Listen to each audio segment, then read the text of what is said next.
Well, good evening, everyone, and welcome back here to the Launchpad. You're joining us for our live launch coverage of Starlink-26.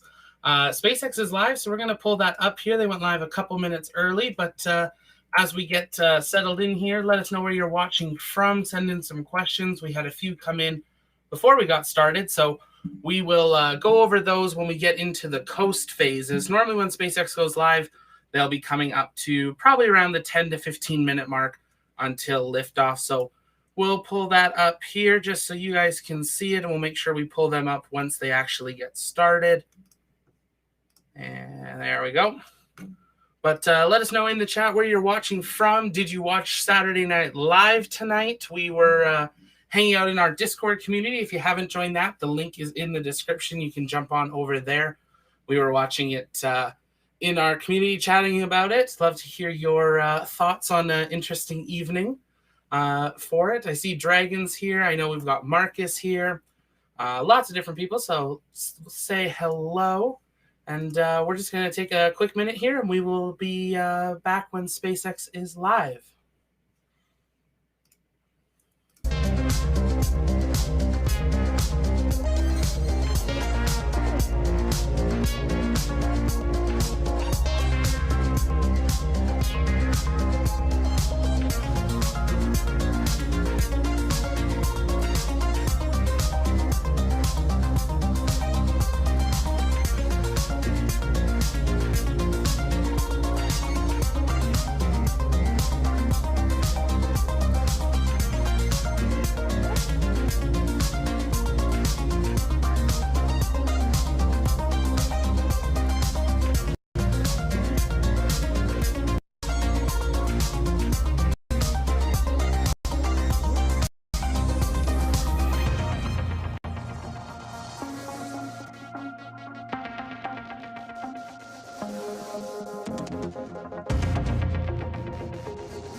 So as we wait for SpaceX to get started here, we'll pull that back there. There we go.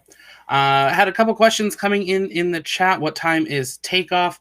We're expecting a liftoff time of 2:42 a.m. Eastern, so 11:42 p.m. Pacific, or 6:42 UTC for our friends around the world. For it. It's going to be a very typical Starlink mission tonight, about an hour and 5 minutes from liftoff till deployment.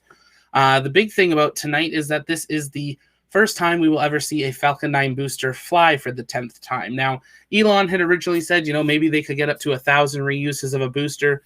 SpaceX said, let's be a little bit more realistic, so they set 10. So they're not really sure what the protocol will be following the 10th booster. Elon has said a number of times, even following, 6th, 7th flights, that there's been very little wear and tear on the booster itself, and that they may be able to go for a much larger reuse number with just having to exchange the engines or possibly just refurbish the engines. So maybe we'll hear a bit more about that tonight. Obviously, they'll want to see how the 10th mission goes, but they want to get to continue pushing that envelope of rapid reusability. We've got Suzette from South Africa, Rochelle, New Zealand. Hello. I know we've got Marcus in New Jersey. We've got some people in Vegas. I'm in Canada. People all over, so it's absolutely great that you're all here. Golden, don't get me started on SNL. Sounds about right. Marcus, 90 minutes I won't get back. Absolutely. And looks like SpaceX is getting started here. So once they start talking, we will listen live into them because we'll make sure we hear any updates about the launch. We did hear about 35, 40 minutes ago, they went for prop load, and that's been progressing well. We haven't heard any updates or holds or anything there, so good there. I know we got a couple questions from Golden, so we will dive into those maybe when there's a little bit of break of them getting started, but we'll want to listen in just to hear how the weather and everything is going there. But yeah, absolutely, they want to continue using these boosters. I'm thinking realistically, maybe they won't be crew rated after 10 or so, but we'll have to wait and see. Looking at a live view of Falcon 9 as it awaits its 2:42 a.m. Eastern Time liftoff from Space Launch Complex 40 at Cape Canaveral Space Force Station. Hello and welcome to the live webcast for our 27th Starlink mission. My name is Michael Andrews and I'm a supply chain supervisor here at SpaceX. It's still Saturday evening here at our SpaceX headquarters in Hawthorne, California, but it's just after 2:30 a.m. on Sunday, May 9th at the launch site in Florida. Tonight's launch will mark a record-breaking 10th flight of a single first-stage booster. SpaceX's first reuse of an orbital-class rocket was on the SES-10 mission way back in March 2017. We've certainly come a long way since then. In terms of our payload, Starlink is a satellite internet constellation designed and manufactured by us here at SpaceX that can provide a high-speed, low-latency internet to people living in remote and rural locations around the globe. To date, over 500,000 people have placed an order or put down a deposit for Starlink service, and with every launch, we get closer to connecting more people across the world. If you've been following Starlink's progress, you'll know that our Starlink beta service is now available in the United States, in Canada, the UK, Western Germany, and the South Island of New Zealand. And as of this week, we are excited to announce that we've expanded our coverage areas to include Austria and France. For those of you who speak French, you can now access starlink.com en français. Vive la France. As we launch more satellites, install more ground stations, and continue to improve our networking software, our data speed, latency, and uptime will improve dramatically. In addition to being able to provide our customers with better service, with every Starlink launch, we get closer to our goal of near global coverage of the populated world.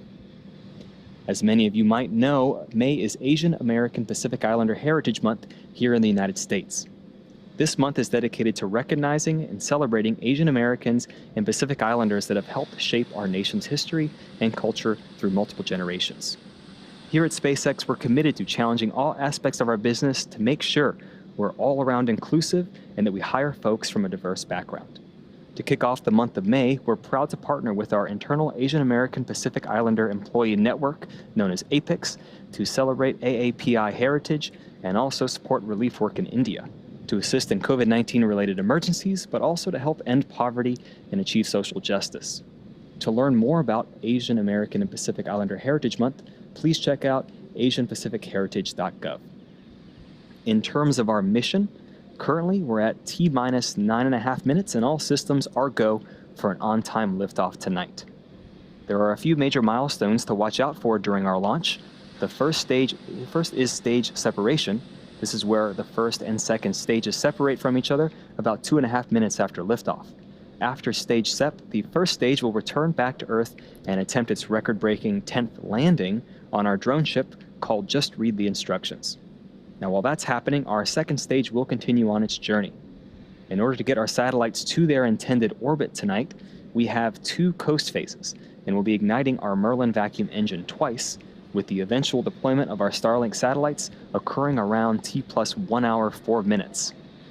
Currently, we're just under 9 minutes to liftoff, and all systems are go for an on-time liftoff this evening. With that being said, let's take a closer look at the rocket you see on your screen. Here's a live view of Falcon 9. It's our 2-stage liquid-fueled rocket. Falcon 9 is approximately 229 feet tall. That's slightly taller than a 21-story building. And like I mentioned earlier, we're flying today's booster for a record-breaking 10th time today. This particular first stage booster first flew on the Crew Demo 1 mission back in March of 2019 and has since supported 2 additional commercial launches and 6 other Starlink missions, not including the 7th one tonight. The bottom 2/3 of our vehicle is known as the first stage. You can see the soot markings left over from its previous 9 flights. The first stage accelerates the vehicle through the Earth's atmosphere into space with the help of 9 Merlin engines located at the base of the rocket. And like I said before, we're going to be attempting to recover that first stage for that 10th time on our drone ship you see pictured here. It's known as Just Read the Instructions.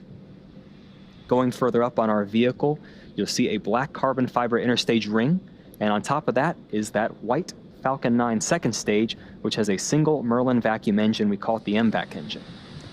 Once first and second stage separate at 2.5 minutes after liftoff, the MVAC engine will ignite and eventually carries the Starlink satellites into an elliptical orbit around the Earth. And at the very top, you'll notice the large nose cone at the very top of the rocket. This is called our fairing. That's where the stack of 60 brand new Starlink satellites is safely enclosed. The fairing protects the satellites from aerothermal heating, aerodynamic loads, and contamination during its ascent. Once we reach the vacuum of space, we'll jettison those two fairing halves as the second stage continues on its journey to orbit. And similar to our first stage, this fairing assembly is protecting our payload tonight previously flew on the GPS-3 Space Vehicle 4 mission, and we'll be attempting to retrieve each fairing half from the water using the recovery ship Sheila Bordelon. It's a toasty looking In terms of fairing. propellant loading, we began loading prop since T-minus 35 minutes, and it's still ongoing. We use a rocket-grade kerosene known as RP1 as our fuel, and we use a super chilled liquid oxygen known as LOX as our oxidizer, and when combined, they help power the Falcon 9. Currently, RP1 and LOX are nearly fully loaded on both stages, and LOX will continue to be topped off right until the final minutes of the countdown. Stage 1 RP1 load is complete. In terms of weather, the latest forecast is 80% favorable for liftoff, and weather conditions look good for booster recovery as well. With that, the vehicle, the satellites, the weather, and the range are all looking good for an on-time liftoff just a few minutes from now. But if for some reason we do not launch today, we have a backup launch opportunity available tomorrow, Monday morning at 2:21 a.m. Eastern Time.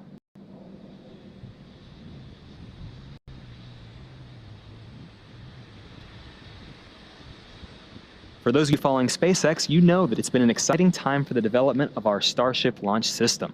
Just a few days ago, on Wednesday, May 5th, Starship serial number 15, known as SN15, successfully completed SpaceX's 5th high-altitude flight test of a Starship prototype from Starbase, Texas. Our Starship spacecraft and Super Heavy rocket, collectively referred to as the Starship, are designed to be a fully reusable transportation system that can carry both crew and cargo to Earth's orbit, the Moon, Mars, and beyond. Similar to previous high-altitude flight tests of Starship, serial number 15 was powered through ascent by its 3 Raptor engines, with each shutting off in sequence prior to the vehicle reaching its apogee, approximately 10 kilometers above sea level. SN15 then performed a propellant transition to the internal header tanks, which hold landing propellant, before reorienting itself for re-entry and a controlled aerodynamic descent. Finally, the Raptor engines ignited as the vehicle performed the landing flip maneuver immediately before successfully touching down on the landing pad. Now, these test flights and Pathfinders are all about developing a transportation system that can help humanity return to the Moon, travel to Mars, and even go beyond. Please stay tuned for additional test flights in the days ahead, and be sure to check our social media accounts for more Starship updates. So we're going to keep listening into the launch here as they do the countdown, but we are now seeing that strong back arm start to retract away from the Falcon 9 in preparation for tonight's launch here. We're going to just see a couple comments in the chat. We got Oklahoma here. Hey, Greg, good to see you. Dragon King, love the logo. Oh, thank you. We're very excited with it and have some ideas. But we can now see that strong back arm getting ready to pull away just a couple of degrees to clear the way for the Falcon 9 tonight. But as they said, it's a historic mission, as this is the 10th mission of booster 1051. It's on a 56-day turnaround, so not a record-breaking turnaround, but they wanted to make sure that they'll be good. They'll be targeting to land at Just Read the Instructions, which is about 613 kilometers downrange, with the tug Finn flag out, and the support vessel Go Quest, as well as the Sheila Bordelon is 665 kilometers downrange to collect both fairing halves. Both of the fairings are previously used, the boosters used. Really, the only thing new is that second stage, which we're getting quite used to. The second stage is the only part of the Falcon 9 kind of rocket family that isn't able to be brought back and recycled for previously ones. Couple other things. This is the 41st orbital launch of any organization this year. It's the 70th SpaceX launch from pads or Slick 40 at the Cape Canaveral Space Force Station. And this is the 63rd reflight of a booster and the 59th flight of a proven booster, so when they've actually reused one. So we'll be listening in just as through launch, but once we get to coast phase, we will be answering your questions. We'll watch a replay. So send in your questions. Use the hashtag AskTLP. That'll make sure that our team is able to see those so we don't miss them, and we'll make sure we save them for that coast phase. But you're watching the launch pad live with our live coverage of the launch of Starlink-26 as SpaceX brings 60 more Starlink satellites into orbit. So let's listen in for the last 2 minutes here.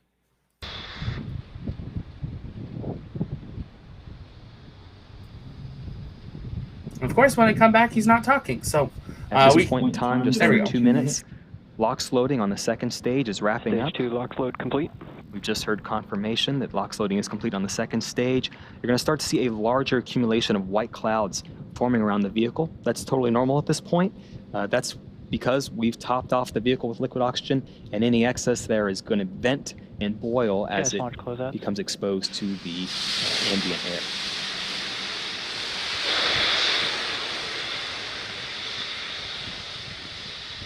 This time, the first and second stages are beginning to pressurize for launch, and we're about 10 seconds away from that startup call out.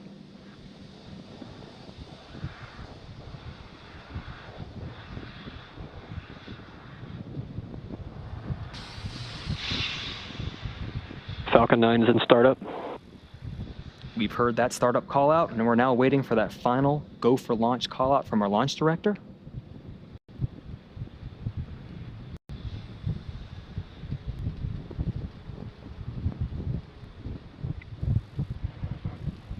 Falcon 9, Starlink, LDs go for launch.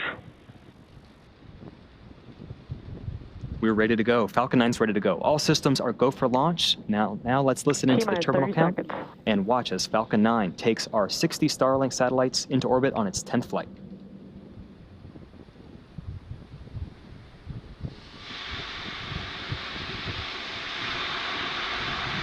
T-minus 15 seconds. 10, 9, 8, 7, 6, 5, 4, 3, 2, 1, 0. Ignition and liftoff. Let's go Falcon for number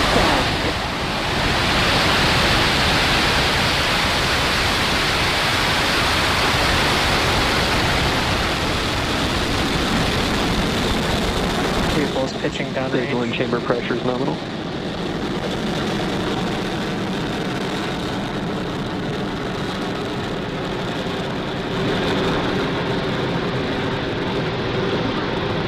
Top right of your screen, you can see the live view of the launch. The bottom right is the official telemetry from SpaceX. We'll be able to see the separation of the boosters as they make their way back down to... All right, Falcon 9 has successfully lifted off from Pad 40 at Cape Canaveral Space Force Station, carrying yet again another stack of 60 Starlink satellites to orbit.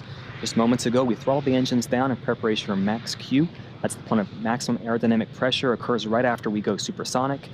After this point, we're then able to throttle the engines back up. That call is just about 10 seconds away.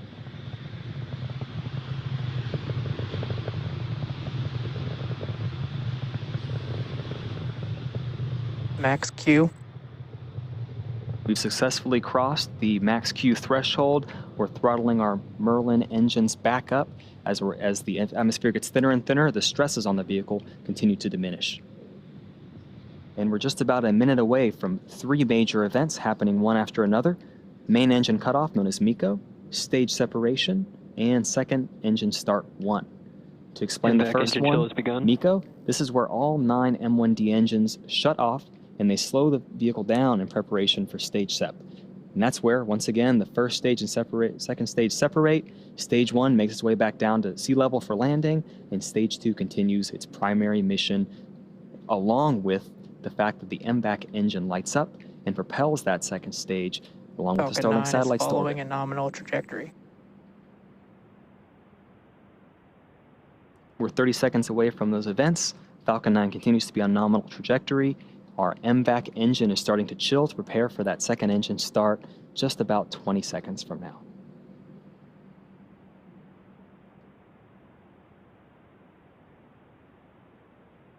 Shortly after these three events, our fairing will deploy and expose the Starlink satellites to the vacuum of space.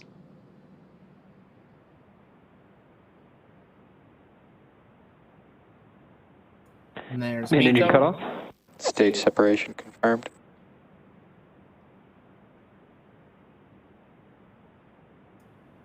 And booster 1051 is on its way back towards just read the instructions. It's completed its mission. So at this point, it is in recovery. Always a great shot there looking back at the Space Coast.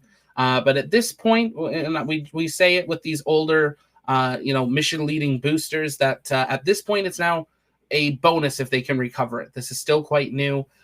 We saw and there's fairing separation as well. So Starlink is now out into space as it is still attached to that second chunk as it goes to finalize its orbit. Deployment won't be for an hour from now, and we, of course, will still be live for that. But as booster 1051 starts to come back here, we'll take a listen in. It'll do an entry burn and then a landing burn and hopefully have a successful landing on just read the instructions.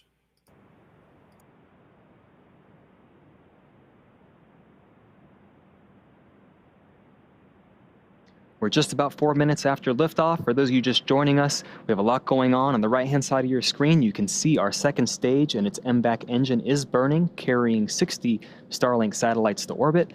And on the other hand, we have our first stage beginning its 10th recovery attempt.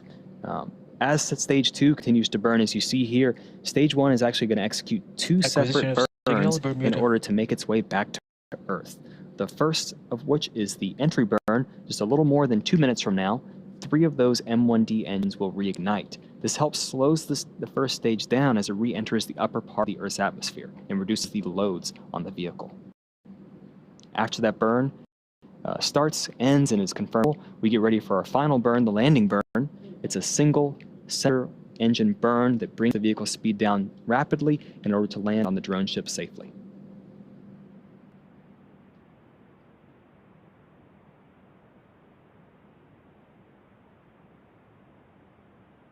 And as a reminder, we can't stress it enough, tonight marks the 10th flight for this particular first stage. This is a record for our Falcon 9 rocket's life cycle.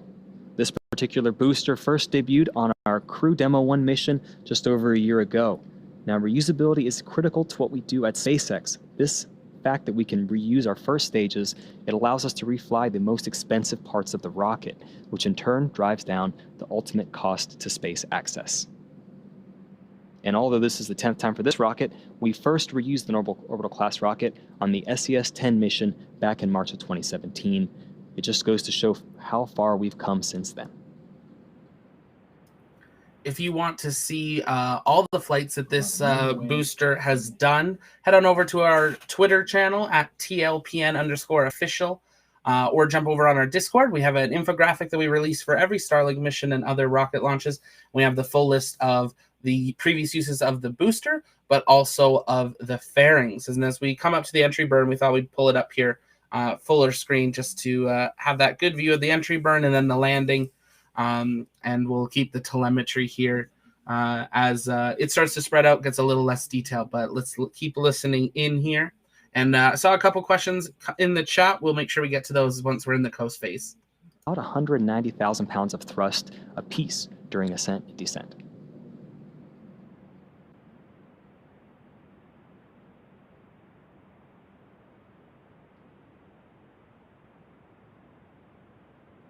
Just a few Stage seconds 1 away. FTS has saved. A few seconds away from the entry burn. Stage 1 entry burn startup. And you can see that plume is starting to expand as the other 2 engines begin to fire.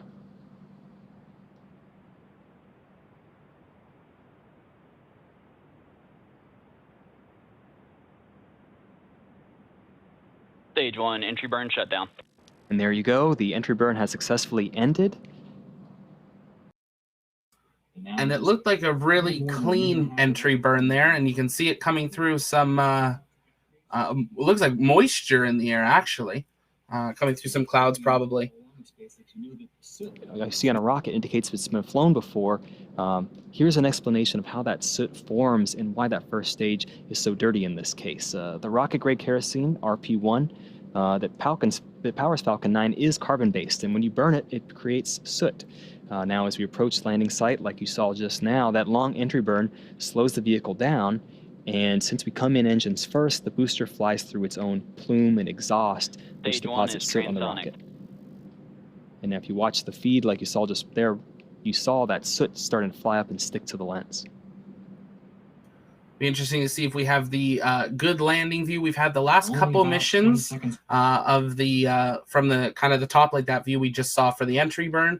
The last couple missions they've shown us that, so hopefully we will see that here tonight. Won't be much to see. It's a pretty dark drone ship, but hopefully we'll have a stable view.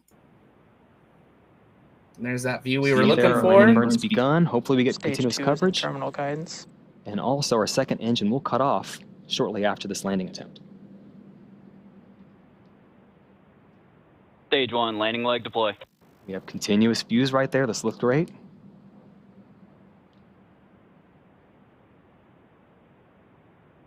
Stage 2 FTS is saved. And there you have it. We have a confirmation of a successful 10th landing of this booster and the 83rd overall successful recovery of the Falcon 9 first stage. Very exciting. This booster gets to live again. In terms of the second stage, we're waiting for that second engine to cut off.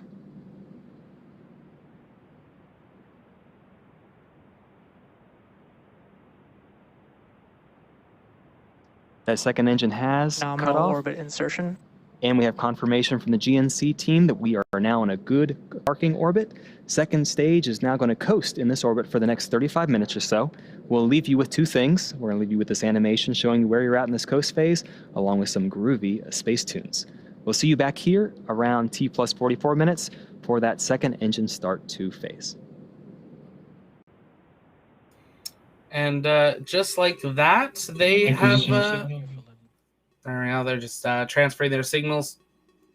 Just like that, another Falcon 9 has done its mission. That booster 1051 has successfully landed for the 10th time, first time any Falcon 9 has ever done this. So very exciting moment, I'm sure, for their team there. That was the big milestone they were going for here.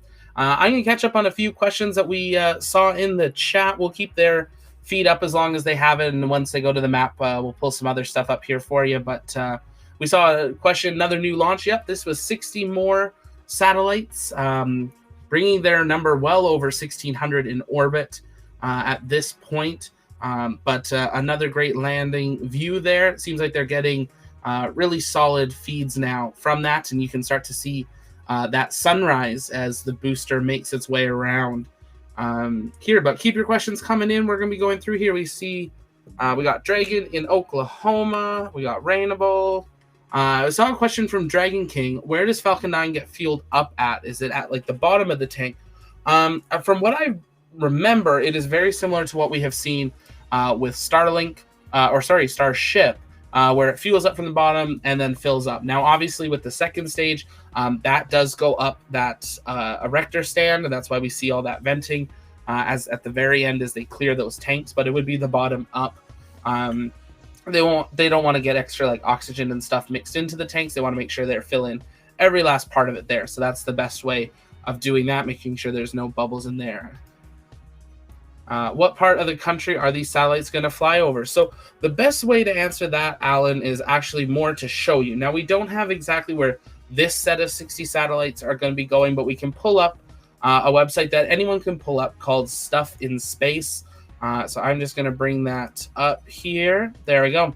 So Stuff in Space is literally a website that you can go onto and search absolutely anything. So all these little orbits you see that I'm hovering over are everything that's different in orbit.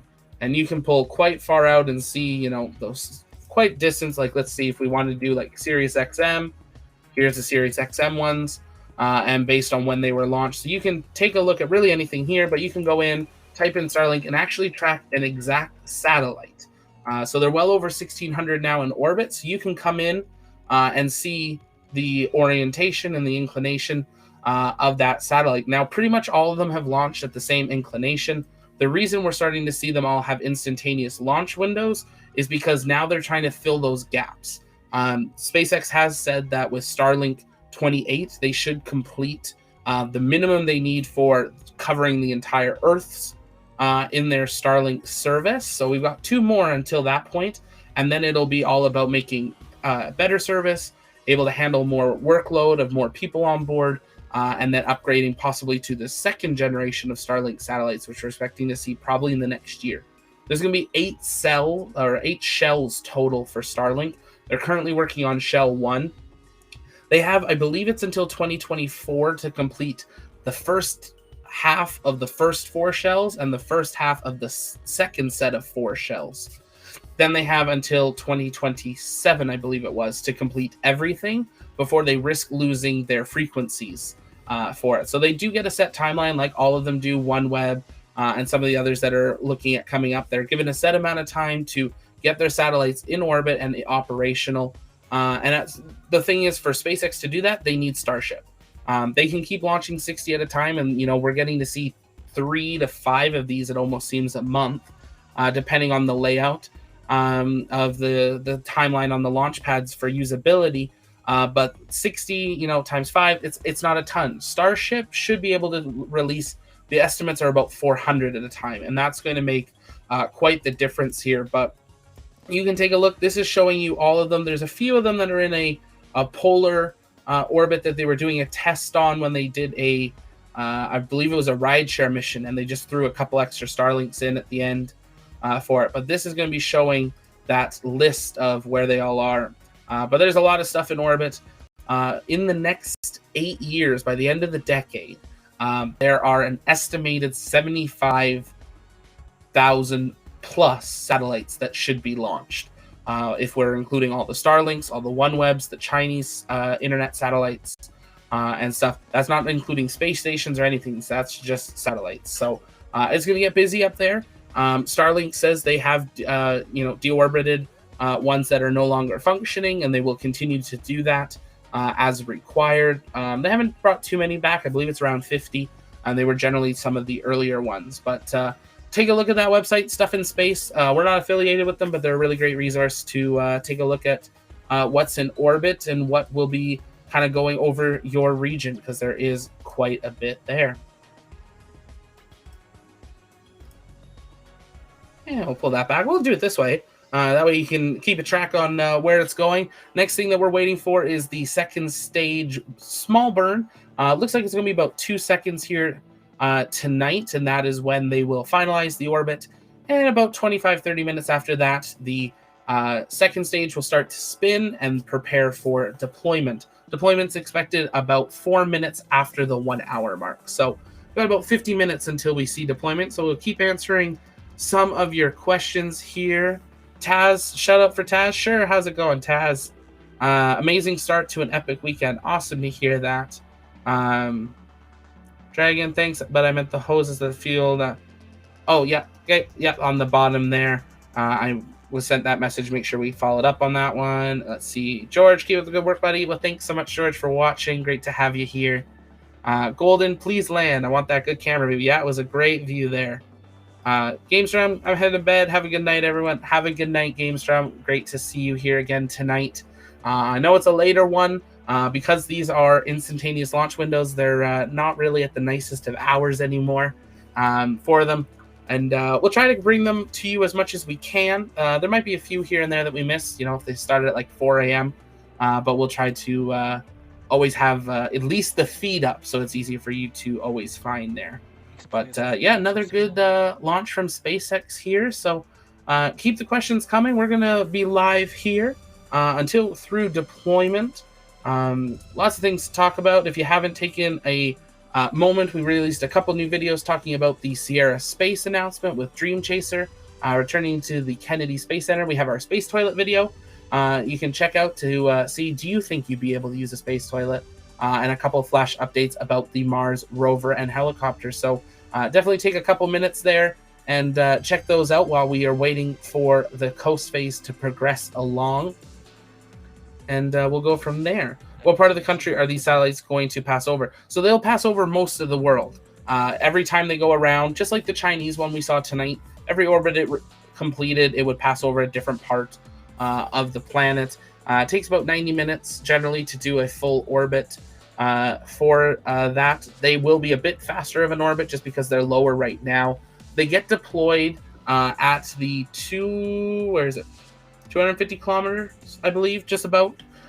Their final operational orbit is at 550 kilometers. So they get all dropped off, they start to spread out, and as they spread out, they also push themselves up to their final orbit. So as they do that, they'll slow down a little bit as well. So they'll be flying over, most of the world through different rotations. That best site, Stuff in Space, that's the best one. There's a couple Starlink tracker websites online that you can find as well.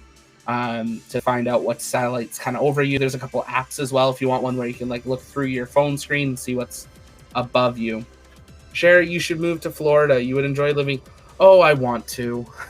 It would be very nice, but I've got family up here and a job up here, so right now not possible, but maybe in the future it would be amazing. But definitely planning some trips. We'll be down there for Inspiration 4 this fall if everything goes to plan and the borders open up, and hopefully we'll maybe be able to get down to Boca Chica here in the this year at some point if possible. If not, definitely we will make sure we're down there next year, and we'll be definitely at the first operational launch. That I'm not missing. Golden, will Starship SN15 be relaunched or SN16 launch next since it's in the high bay? According to an Elon tweet, Elon wants to see SN15 fly again. We'll see. The FAA gave 3 approvals, which covered the next 3 launches. Now, there's questions on whether that approval would count a reflight, because at that point, it's a reused rocket. That's never been done with Starship, so that I could see there being some issues there. But for how well it did, we do know SN15 crushed pretty much all its legs. If you go on Twitter, there's some pictures from NASA Spaceflight, Boca Chica Mary, Cosmic Perspective showing the crush in the legs. Legs are something that's not going to be upgraded probably until SN20, and that's when we'll see kind of the next maybe more permanent design of the legs. The legs that are currently on it are just temporary, are just to use for testing. So they have to replace those. Now, they're not apparently super heavy. We saw kind of one person manipulating one at a time. So they'll be having to swap those out before anything for sure. First, I'm thinking we might see SN15 get put on Pad A again, and then SN16 put on Pad B, and then they'll go through testing campaigns. Realistically, SN16 will probably be the one that launches first, just based on the fact that it's a newer, it's new, it's ready to go. They've kind of proven it. SN15, they have to do some testing. Where did that Chinese rocket crash land? That happened in the Indian Ocean mixing with the Pacific. If you head over to our Twitter at TLPN_official, we tweeted a photo a couple hours ago that actually give you the exact coordinates of where it was expected. It's not exactly known, but that is where a lot of the radar data and sat data from other agencies have been pointing, and that was released from it. We'll do an update video on that tomorrow, so make sure to stay on a lookout for that. Do Starlinks that get deorbited burn up in the atmosphere? Yep, they're small enough that they'll just burn up, and nothing should really come through. If you think about the size of a Falcon 9, when you think of a Crew Dragon fits on top, and that's only 4 people wide, and then just a little bit for the body. Starlink satellites are not that big because they fit 2 side by side, and that fits in a fairing. And the fairing is quite a bit larger than the actual Starlink, because Starlinks are square. So you have to, circle to a square. They're not massive satellites, so they definitely burn up. The one that came in with the Chinese one tonight was 20 tons, 32 meters long by 5 meters in diameter. So it was a much bigger rocket, and that's why it'd be like a Falcon 9 coming in uncontrolled in many ways. And that's why SpaceX and most other space agencies have engines they can reignite. That's the issue with the Long March series ones. The engines can't be relit, and that's why they can't deorbit them at a later time and kind of keep control and say, splash down. Just like SpaceX does. They don't normally show it on their telemetry, but It'll go around a couple times, and they'll deorbit the second stage after deployment, and it normally crash lands off the coast of Australia or sometimes coming up towards Africa. So they'll be doing that here tonight. There were some videos going around early today about seeing the Chinese one come in, and it kind of looked like a bunch of streaks in the sky. Some people have referred to it like the Star Transformers movie. That was actually what happened when a second stage of SpaceX, the engine failed to reignite. So it wasn't able to do its deorbit burn, and it took a couple weeks to do its orbiting and slowly slow down and meet the atmosphere and then come back in. Now that one came down over Seattle, Washington, USA, and then over the kind of northern Washington region, and that's where those videos were coming from. Those were not the Chinese ones. But it was a very similar idea to what the Chinese was. Smaller rocket piece because it was only the second stage. But same idea. SpaceX normally is able to take control. I believe this is the first or the second one they've had out of all their launches that they haven't had control of.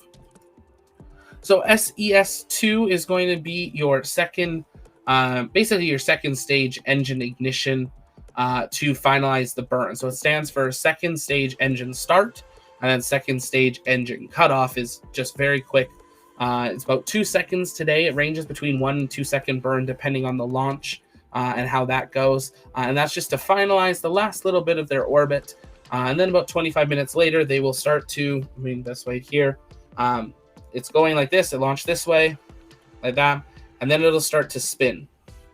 And it'll use its RCS thrusters to spin. And we normally get a pretty good picture of that. And then the Starlink will separate and they will all fly off. And then they will slowly crash together and separate together. They were designed to do that.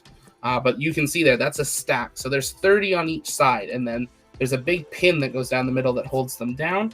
But yeah, so that's what we're waiting for, is that little burn. And then the actual payload deployment. We're expecting payload deployment here in, where are we at? About 40 minutes. Just under 40 minutes. With that second stage burn coming up in 20 minutes here. So keep the questions coming. I'm going to take a very quick break, and I will come back. Drop your questions in the chat, and you're watching our live launch coverage of Starlink-26. First time Falcon 9 ever flew 10 times, and it has landed, and we are awaiting deployment of 60 more Starlink satellites. You're watching our live coverage. Stay with us.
Welcome back to the live webcast of SpaceX's 27th Starlink mission. We'll catch you up to speed. We had an on-time liftoff at 2:42 a.m. Eastern Time, and tonight's first stage had a record-breaking successful 10th flight and successful 10th recovery. In terms of our second stage, everything is still looking good. We're on a nominal trajectory, and we're getting ready for the SES-2 event in a few seconds. It'll be very short compared to SES-1 in comparison, just 1 second long of our MVAC engine. And after that, we'll go back into a coast phase, but coasting's putting it lightly. The vehicle's currently traveling at about 7.7 kilometers per second. That's over 17,000 miles per hour, a very fast journey for our 60 Starlink satellites. We may not have video of this event coming up, but currently the vehicle's over the Indian Ocean, and we're going to wait for those call-outs just a few seconds from now.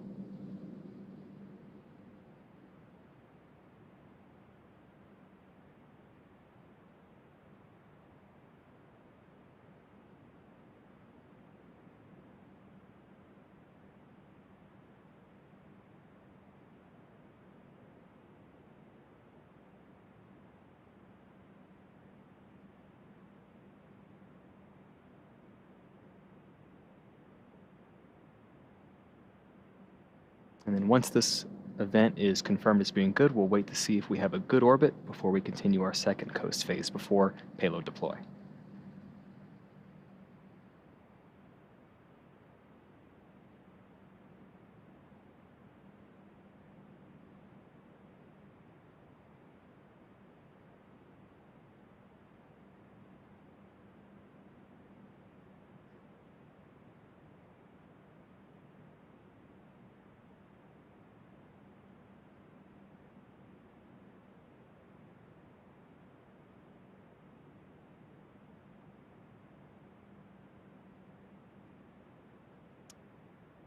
We're still waiting for confirmation of the second engine start and second engine cutoff, as well as confirmation of good orbit.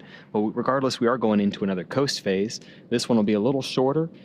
During this time, not only are we going to coast to the correct deployment point along the Earth, we're also going to spin the spacecraft along its central axis. This gives the Starlink satellites the natural momentum they need to space themselves out over time after they deploy. We'll check back in with you at about T+1 hour and 3 minutes.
Speed of that. Falcon 9 is totally automated, so that's why this burn we didn't see for it. They might not even have had telemetry. It wouldn't be the first time we've seen that, and that it will catch up at a later point. Falcon 9's in total control and is autonomous for it.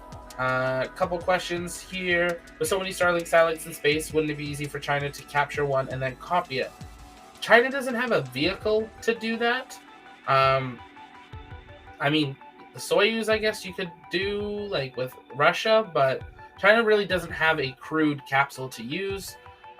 So it would not be necessarily easy for them to do that. Also, they're designing their own Starlink kind of constellation right now. Probably gonna be pretty similar. There's, not a ton more that you can really do to them. They're a pretty basic satellite from what Elon has said when you're building a constellation of satellites. So yeah, we got deployment coming up soon, Golden. And then how long will the second stage stay in orbit before it deorbits? It's a matter of, I believe, generally it's within an hour or so. It's pretty quick, depending where they do the actual deployment. Generally, it's within an orbit or two at max that they will do the deorbit burn. They mark out an area in the ocean. They put in a safety zone so that no ships can be in that region. And then they deorbit the burn, and then it will come crashing through the atmosphere, very similar to what the China one did. But they know when it is entering the atmosphere, so they know the trajectory, and they can put in a safety net of a few hundred miles to just keep anyone safe in case someone is out there. And they plan that all long before the mission. That way, they make sure all the ships know that there is this safety zone in place. And if there is anyone near it, they wouldn't have been based on recent travels. So we'll keep monitoring here. If you have more questions, feel free to drop them in the chat. But we are currently about 13 minutes away from deployment of Starlink-26 with 60 more Starlink satellites. We're going to listen into some of the space jams and continue answering your questions as they come in. You're watching the Launchpad Live with our live coverage of Starlink.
morning and welcome back once again to our broadcast for our 27th Starlink mission. One small note, shortly after we entered our current coast phase, we confirmed that our second engine start and shutoff was successful. We're currently in a good orbit awaiting payload deploy. But if you're just joining us, we'll quickly recap today's mission, starting off with a successful liftoff from Cape Canaveral Space Force Station at 2:42 a.m. Eastern Time. We then had successful stage separation. We recovered our first stage for the 10th time on our drone ship, and we had 2 successful second stage MVAC engine startups. Right now, we're coming up on deployment of our stack of 60 Starlink satellites. It's just about 30 seconds away, while our second stage is in between Australia and New Zealand. And you see it right there, actually. Those satellites are starting to slowly extend. And shortly after this, they're going to deploy their individual solar arrays. And over the next few days and weeks, they're going to distance themselves from each other and use their onboard ion thrusters to make their way to their specific operational orbits.